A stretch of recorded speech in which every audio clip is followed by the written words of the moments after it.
Alright, so what the hell happened with Black Ops 7's campaign?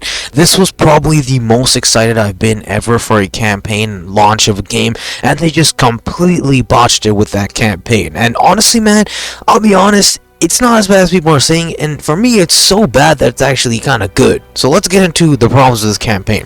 So first of all, the cons of this campaign. This campaign does a lot of things wrong and just different in Call of Duty that we haven't seen before, and that is just, it's weird. So first of all, let's go into the actual technical problems of this campaign. So first of all, this campaign is always online. Normally I don't give two craps about Only's online campaign. I just feel like if you don't have an internet nowadays, you're just an idiot. Like, everyone has an internet, so I don't care about these people who are like, oh, I want to play without internet. Like, shut up, okay? Everyone has an internet connection. It's not that deep, but it does cause problems with other things, right? When it's always online, you can actually lag in the actual campaign. Call of Duty also just has a problem with pausing. I don't know, it's the most basic feature, and they just haven't been able to do it since Vanguard. I think Vanguard was the first game where in zombies you just couldn't pause, and they added it later with a timer or something like that. And then Black Ops 6, same thing with the zombies. You literally can't pause. You have to pause for 15 minutes max because of the save and quit feature. And now it's in campaign as well, where you can't even pause in a single player campaign. I know it's co-op, but still, you can't pause in a freaking campaign. What the hell's going on with their pausing? They gotta fix that issue because it's been in literally everything. Anyways, there's pausing, and then there's also just other technical issues like, what do you call it, packet bursts, and your game is just lagging like crazy and being weird and stuff, and it's just like, why? Like, this is a campaign. These are basic issues that shouldn't be happening. When I see a campaign, I usually expect that, okay, maybe the story's bad, maybe the gameplay is bad, something like that. But not the fucking, like, packet bursts and pausing or whatever. That should not be an issue. So yeah, there's technical sides of it, and the thing is a lot of these things are minor. There's so many minor things with the campaign that are just bad, but because of how bad the overall story and, you know, most of the gameplay is, it adds up, and it just makes the experience pretty bad. So it's like, death by 1,000 paper cuts. That's basically what this campaign is. So much little things that add up to just make the campaign terrible. So that's the technical side. There's also a UI issue with the campaign. The UI looks terrible. It just looks like multiplayer DMZ Spec Ops. I mean, you could see from the gameplay, you have your multiplayer stuff on the bottom left, you have your gun and the ugly kind of big ass UIs on the bottom right, you have a mini map. The enemies also have health bars, which is really weird. It's just like, there's also, you can randomly get pop-ups on your screen, like if you unlock a camo, because yes, there's a camo grind in the campaign because of endgame and stuff. That's a good thing, I have no problem with that. But the fact that it randomly will unlock when you're in a cutscene or something, it just ruins the immersion. The UI just sucks. It completely ruins the immersion of this campaign, and it's just terrible. So there's that, and like obviously health bars and stuff. Why do the enemies have all health bars? I get it, you could turn it off in settings, but I didn't really realize that until after. I totally forgot that you could do that. But there's just no reason they should have health bars. I mean, Black Ops 6 had a much cleaner HUD for the campaign than this game. It just had, and also, yeah, one thing, when you kill enemies, you have like the plus 10 score feed and all that stuff, the medals and notifications. Like, we don't need that. This is a campaign. Why do we have that? It makes no sense. Black Ops 6 didn't even have that. It had a much cleaner HUD, and these things really do add up. When you turn them off, it looks a lot better, but it's still, a lot of it's still there, and you can't really change the HUD. I tried finding a no HUD theme or layout because Black Ops 6 had it. I couldn't find it in the campaign, so I just had to use the HUD. But it's just like, why? We don't need all this unnecessary information. It ruins the immersion completely. So there's that side of it. Now, the big issues is obviously the story and gameplay. Now, the story and gameplay, it's so bad. It is so bad, especially from Black Ops standards. Modern Warfare, they've had a, they had Modern Warfare 3, so now it's kind of like, okay, you'd expect a bad story, but this is the first time Black Ops has had a story this bad. Black Ops 3 also had a campaign that wasn't good, but it still had somewhat of a grounded Call of Duty. It had a realistic tone, serious tone theme, and it still made a lot of sense. It was just the story was just confusing. It wasn't that it didn't really take itself seriously and it was goofy. This is that. This story is just so goofy. It's like Marvel writing stories. So The whole premise is Raul Menendez randomly pulls up again and he makes a broadcasting video of Corda's D, whatever, okay? Cool. Then Emma Kagan, CEO of the guild, such a basic name, but the CEO of the guild, she's like, oh, we're gonna take him out, he's a terrorist and all this stuff. And then Mason randomly pulls up from retirement because Sims pulled him out, and he's like, you know what, I'm gonna stop Menendez and all this stuff.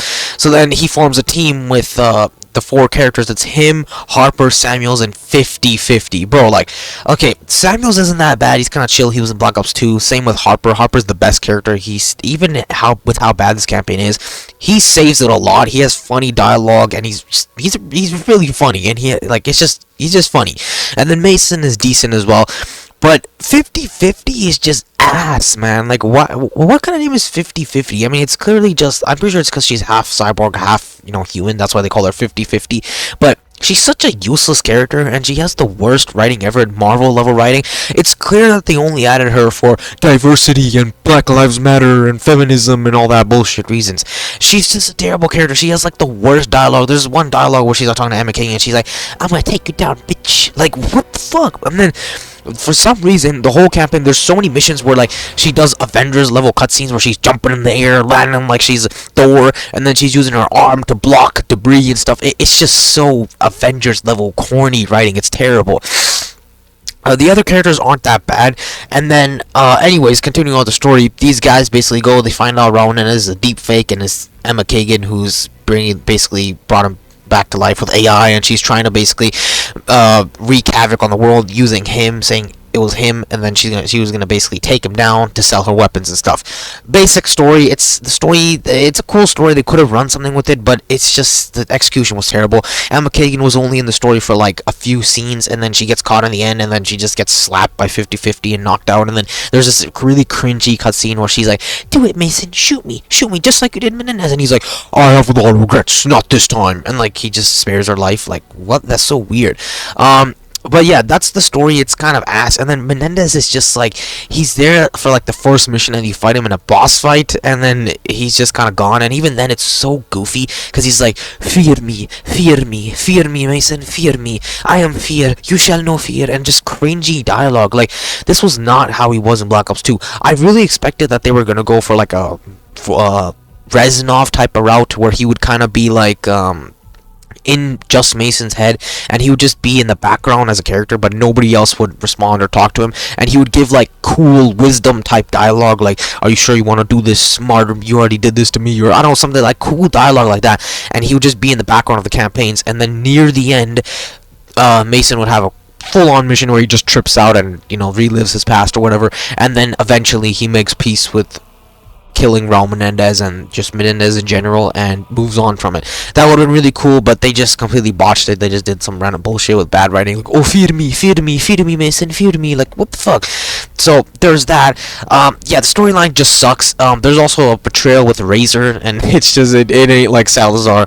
We don't really know much about him. He's just there, and then he just randomly, they're like, we have a mole in our team, and then everyone's like, who's the mole, and then randomly in a mission, Karma, and also Karma's alive, by the way, which is impossible, and she's somehow a military expert when she was not in the military. I don't know how that's possible, but she's alive. They don't explain how, because if you didn't know, in Black Ops 2, there's no ending. If Harper's alive, Karma has to be dead. If Karma's alive, Harper has to be dead. There's only one ending where they were technically both alive, but this was actually an ending that would never go into the game. It was actually a glitched ending that you could get if you glitched the game.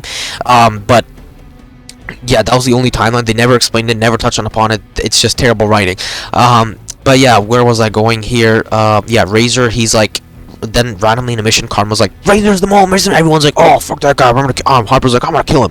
And then he just disappears, and then a few missions later, because he's currently in the story, like when you're playing in his mission, he's halfway across the world, and then in a few missions he just randomly spawns an Avalon in a ship and has an Avengers level cutscene where he opens the jet, and then he's like, sorry Mason, playing the good guys hard, and then you just fight him in a boss fight, and he's like, you can't win, guys, you can't win, and then Harper shoots him like he did with Salazar.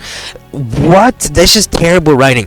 Yeah, and then the main story is like, throughout the missions you go through each of the characters' heads and their biggest PTSDs.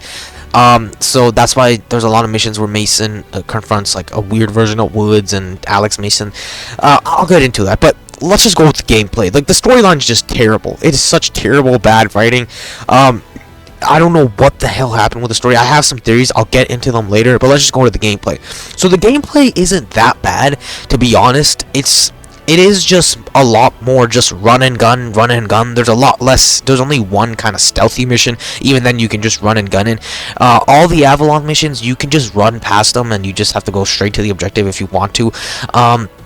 There's boss fights as well, and the thing is, I'm not against boss fights. A lot of people are low IQ and they're like, oh, boss fights are ass or whatever. Like, no, boss fights are fine. There's some of them are done right in this game. Like, there's the one with the sentry turret and then the VTOL. Those are cool because they fit the theme of the game. They make sense. They're fun, they're cool, and overall, I don't think the boss fights are the main issue. I think it's just that some of them just took it a little too far with, like, woods becoming a plant and shit.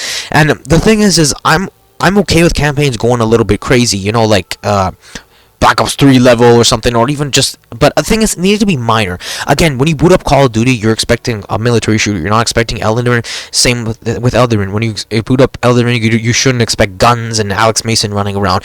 You should expect Elden Ring type bosses and stuff. So I'm okay with them kind of blending the two in some areas. I think that the best balance is Cold War or Black Ops 6, where 90% of the campaign is your normal grounded missions, and then you have a few missions here and there that are just out there with crazy Elden Ring style stuff. That I'm totally fine with, but when the whole campaign is based around that, it just destroys the whole theme, even though I don't still think it's terrible. For the average COD player, when they boot up Black Ops 7 and just see woods as a plant, it's just very like, what the fuck is going on? And that's the main issue with that with the campaign itself. But going back to the gameplay, there's rarities also in the campaign. They Warzofied it. There's plates which just don't make sense, and then also a lot of the enemies are bullet sponges. They have armor, just terrible. They should just not have armor.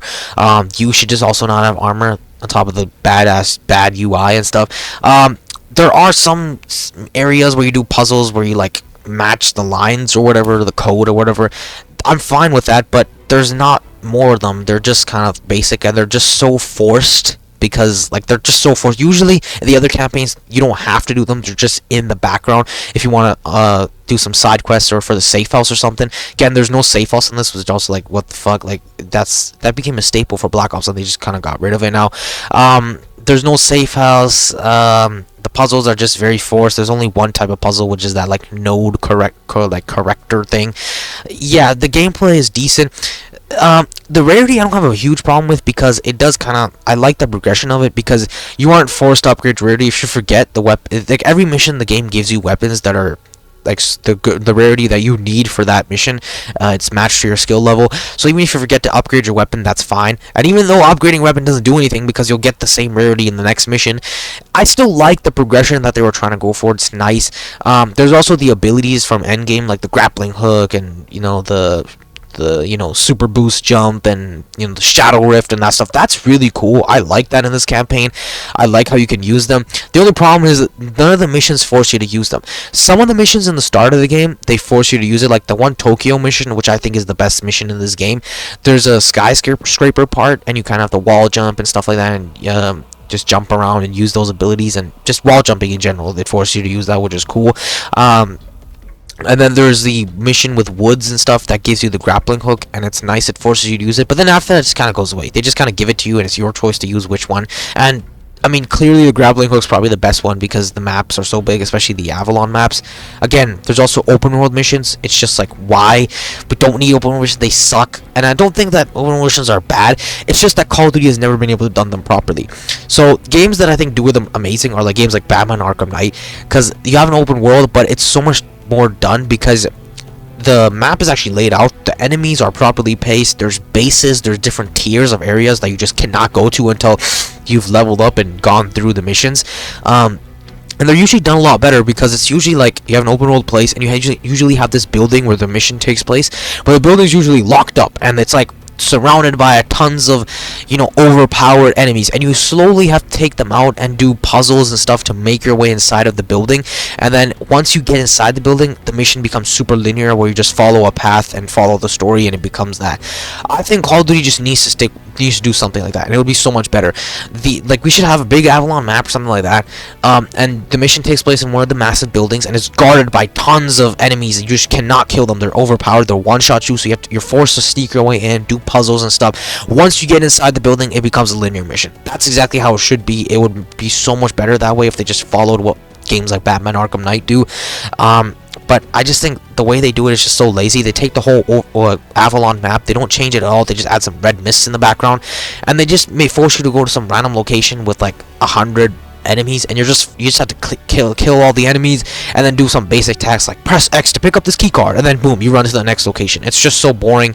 It's just like a Spec Ops mission. And yeah, now there's also co-op campaign. The co-op campaign, I will say, is fun, just playing with randoms, and even just with your friends. It's fun to just clear missions, and it does feel like you guys are playing a mission together. You guys are progressing through it.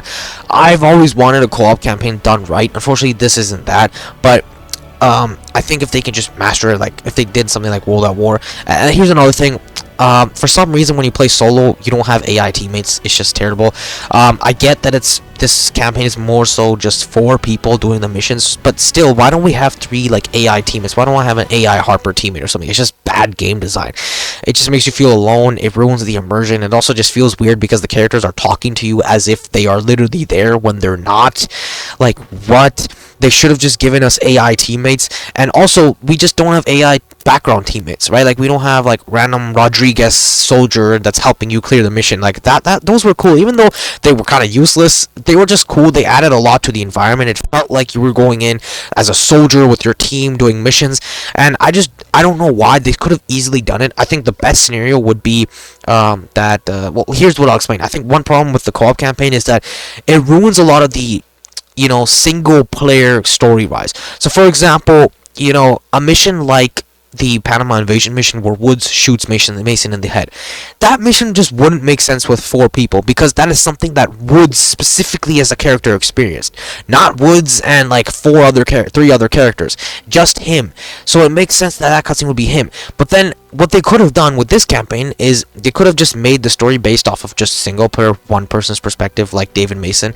And then what they could have done is, if you're playing with a squad of 4, your other 3 teammates would just be background soldiers like Rodriguez or some random person. They would have no dialogue or anything. They would just be background soldiers. I think Black Ops 3 did this. I think World at War did this. I'm not 100% sure, but it just would have worked a lot better. The storyline could have been written from a normally from a first person perspective rather than having 4 people, because there's a lot of missions where like you go in David Mason's head in this mission, and then for some reason the other 3 characters are there, even though this has nothing to do with them.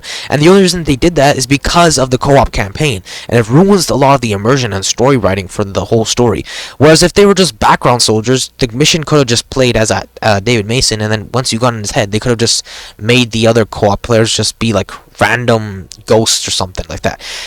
Would have been so much better. I don't know why they didn't do that. And the unfortunate sad reality is, because of how bad this campaign's reception was, they're never going to do a futuristic campaign for like at least 10 years. They're probably never going to do a co-op campaign again, and they're probably never going to try to do any missions that are just out there with mind-bendiness, which is sad, because I think if those things are done right, they would be absolutely amazing. It's just that Call of Duty just hasn't figured out the formula.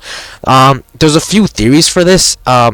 The 2 main theories, I have different theories of it, but if you watch the marketing for this game, that marketing is completely different from what we actually got for this campaign. If you watch the teaser trailer, which I truly believe was the best trailer ever made in Call of Duty history, and like just in general one of the best trailers for gaming, that trailer was so good, and the whole vibe and theme and tone of that trailer is completely different to the campaign we got.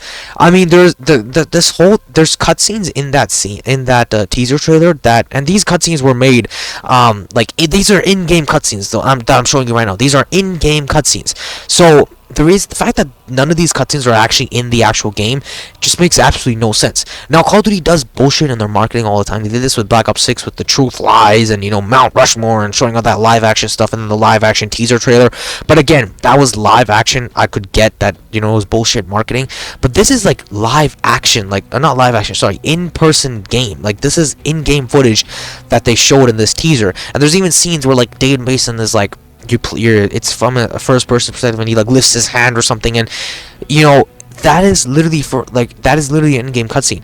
But yet there's no missions that are just with David Mason wearing his casual outfit. There's no the cutscenes where he's like walking in the guild facility and the robot confronts him, and then there's no missions where he touches the butterfly. That's another thing. The devs, when this teaser came out, said to pay attention to the butterfly would be really important in the campaign. There's no butterfly in the campaign, so I don't know what the hell they were talking about.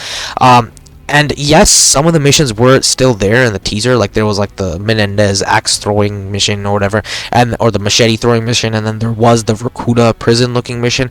But then some of them just weren't there. Like there's one where David is literally in Tokyo. Never happened. It was Razor's team that went to Tokyo, so I guess you could say that it technically did happen, but I mean it didn't, because it was Razor's team, not David Mason. There's no missions where also David Mason is completely alone. There's also no mission like this where he lifts his hand and the whole vibe is like this green color theme. Even some of the missions that were there, like they showed the crate one, the woods one where he opens the door, it was nothing like this. It was like 4 people and it was completely different atmosphere. And then there was also that cutscene where he confronts Menendez with the room with the servers, and then Menendez drops a hardcore like fear is a powerful thing, David Mason, and then like, you know, it was such a different theme. I truly think that if they committed to this, it would have been the best campaign of all time, because that teaser looks so good. But I truly think that Call of Duty had a plan. I believe that they had a plan to make this campaign a linear campaign, normal, with a good story, good writing, and it was supposed to be exactly like this teaser and be one of the best campaigns of all time. But then Activision pulled Activision and forced them to scramble together a co-op mode and make Endgame, because they wanted to enter the extraction shooter market. So they forced them to make co-op campaign, forced them to make Endgame, and to, you know, as selling points for the game, make it more hype because they have competition. And unfortunately the campaign just botched, and that's what happened. And I think that they had this trailer lying around and they just edited it a bit to match kind of what the campaign was and just released it. But that's why I think the teaser looks so much different than the game, and that's why I think a lot of that stuff was scrapped from the game, which is so sad, because again, we're probably not going to get another futuristic COD, another game set in the BO2 era, which I think BO2 is the best campaign ever made, best game ever made, and that whole theme aesthetic is amazing, and the fact that they're probably never going to do it again because of this game sucks. Now, I do see a lot of low IQ people saying the whole game sucks and is ass. Like, shut up. The game's actually pretty good. I'd give it like a solid 6.5 or 7 out of 10. It's a really good game. The multiplayer is pretty good, especially with SBMM gone. There's my own issues with multiplayer, and there's like a few skill-based matchmaking topics that people are really talking about. I mean, it could still be in the game, we don't know, but that's a different topic. I might make a multiplayer review soon. But yeah, and the zombies is pretty good, especially with curse mode. It made it so much better. So honestly, man, the game itself with and Endgame is also pretty good too. So honestly, if I rate the game overall, it's pretty good. I think just because the campaign's bad doesn't make the whole game bad. It's just a lot of these Battlefield 6 gooners who are saying, "Oh, I'm gonna hop on Battlefield 6 instead," even though the campaign of that game is like just as bad, if not worse, and the multiplayer is the only thing saving that game. So why aren't you giving the same criticism with Black Ops 7, where you can say the campaign's bad, but hey, the multiplayer zombies is good, the game's pretty good. And even so, Black Ops 3 had one of the worst campaigns of all time. I still think it was great, and I still think they tried something, and I respect it. And I think when you deep dive the lore of the game, it's interesting. But again, the campaign wasn't that great, but the multiplayer zombies were so good that it's regarded as one of the best Call of Duties ever made. So just because the campaign's bad, I don't think you should discredit the whole game. I think the problem is that the community has been burned for 5-6 years, the past 5-6 years. That's why they're just trying to find anything they do to hate on it. And honestly, I respect that. We should be criticizing this game heavily, and all the COD games, because guess what? If we do that, it's gonna help make a better game next year. So criticize this game, hate on it, to a degree. Don't make stupid arguments, but give valid criticism. I think that's good. It's gonna help change the actual like how the game is gonna be next year. So that's good. Now overall, I know I didn't even talk about my title of this video, which was "The game is so bad that it's good." I truly do believe that. I think that the campaign, I'm gonna go through the pros now. The campaign does do a lot right. First of all, again, co-op and stuff, I do like that aspect, and it is fun to play with randoms.